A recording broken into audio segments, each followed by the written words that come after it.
Hello everyone, how's it going? Elliot here again, and in today's video we are going to be talking about the Game Boy Light. I'm also going to do a little bit of an unboxing, go through some of the specifications of it, and we're also going to talk about why it's my favourite Game Boy.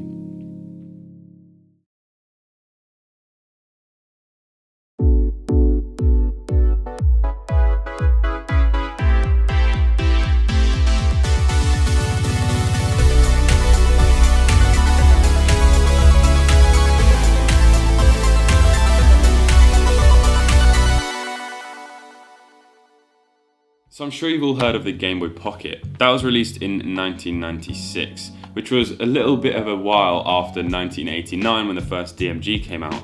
There was a lot of improvements to the Game Boy Pocket. First of all, it was pocketable. The DMG was just a little bit too big to be fitting in any sort of pockets. It was also quite a heavy thing because you had to chuck 4 AA batteries in the back, whereas the Game Boy Pocket only ran off of 2 little AAAs. The slight problem though, however, is that the Game Boy Pocket didn't quite answer the question of being able to play in the dark.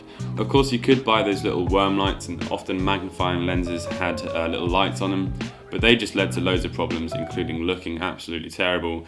The light never really dissipated equally across the screen. You just kind of had these glares, and the whole thing was a little bit embarrassing. 2 years later, Nintendo released the Game Boy Light, and only 5 months later, you could play your Game Boy games in color. Now that is very, very important. The Game Boy Color had a huge play in why this wasn't released outside of Japan. Let's just rewind slightly to the late 90s when the Game Boy Color actually came out. A couple of years before this, we'd seen things like the Lynx and the Game Gear, and also the Sega Nomad coming out, which was handheld, portable gaming in color and with a backlit screen. We didn't see a proper backlit screen besides the Game Boy Light until 2003 from Nintendo, when we had the AGS 101, which is actually quite embarrassing if you think about it. But because the games library was so solid and Nintendo had such a huge stake in the gaming market, everybody went for Nintendo. Well, most people went for Nintendo. I certainly did. I had a Game Boy Advance when I was younger, and that didn't have a backlit screen. We had to play it in the light or never. Basically, the Game Boy Light had an electroluminescent backlight screen. It ran off of 2 AA batteries, meaning with the light on, it had the same battery life as the Game Boy Pocket, and without the light on, it had almost double, which is pretty impressive, to be honest with you. You didn't need the light on if you're in the light situations, because it had a kind of reflective diffuser in front of the electroluminescent panel, which meant that you could go and play it outside, or you could play it indoors with some good lights.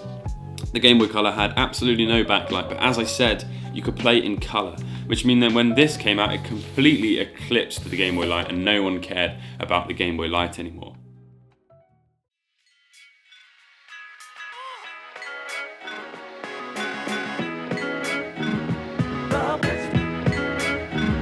They usually go for around £60 to £80 unboxed for the standard gold and silver. Boxed, I picked up these two for £100. The boxprotectorshop.nl hooked me up with box protectors for all of these, so a massive, massive thank you to them. If you're looking for high quality and affordable box protectors, go and check them out. This video is not sponsored, but their products are pretty sick.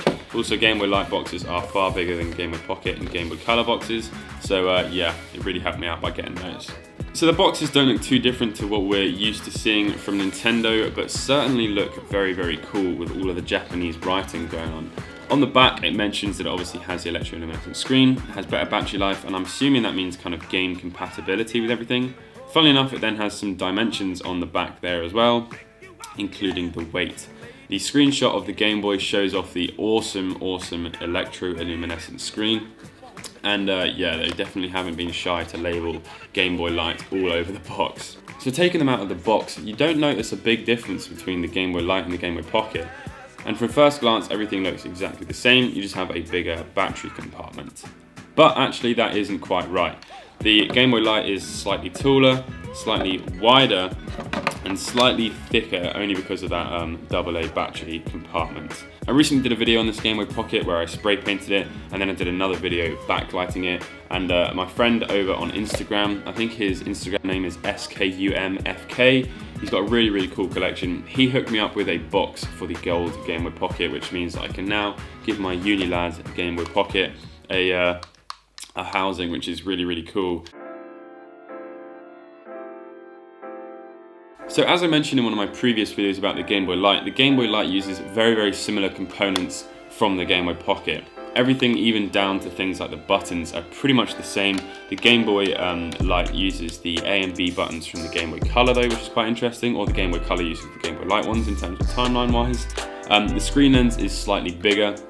Obviously the battery compartment isn't the same. The shell is completely larger. The power switch is different because now we have 3 slots on the top of the Game Boy Light.